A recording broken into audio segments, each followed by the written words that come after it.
پھر نبی کریم صلی اللہ علیہ وسلم فرماتے ہیں اللہ تعالی دنیا کے اندر 4 آنکھوں پر جہنم کی آگ کو حرام کر دیتے ہیں۔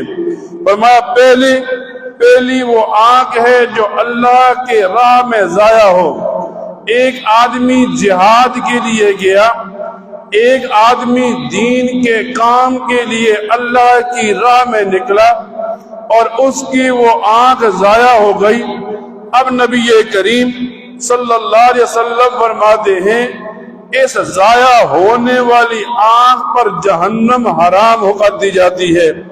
پھر نبی کریم صلی اللہ علیہ وسلم فرماتے ہیں اللہ کی راہ میں جاگنے والی، کہ ایک آدمی جہاد میں ہے، جاگ رہا ہے، پہرا دے رہا ہے، ایک آدمی دین کی دعوت دینے کے لیے گیا، رات کو جاگ رہا ہے، ایک آدمی اللہ کی عبادت کرنے کے لیے کھڑا ہوا اور جاگ رہا ہے، ایک آدمی تہجد پڑھ رہا ہے اور جاگ رہا ہے، ایک آدمی قرآن کریم کی تلاوت کرتے ہوئے جاگ رہا ہے۔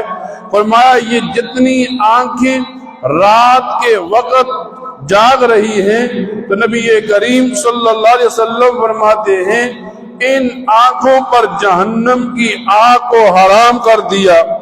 پھر فرمایا تیسری وہ آنکھ ہے جو اللہ کے خوف سے رونے لگتی ہے۔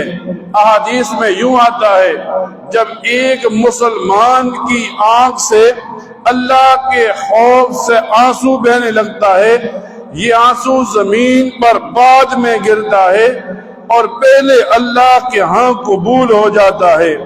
فرمایا اسی طرح غیر محرم سے رکنے والی کہ جسے شریعت نے حرام کر دیا، اب یہ مسلمان اس کی طرف آنکھ نہ اٹھائے۔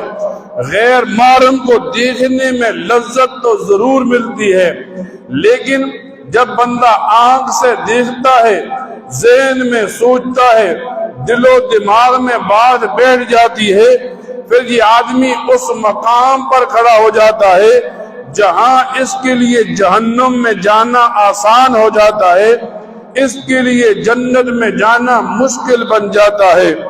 اب ایک مسلمان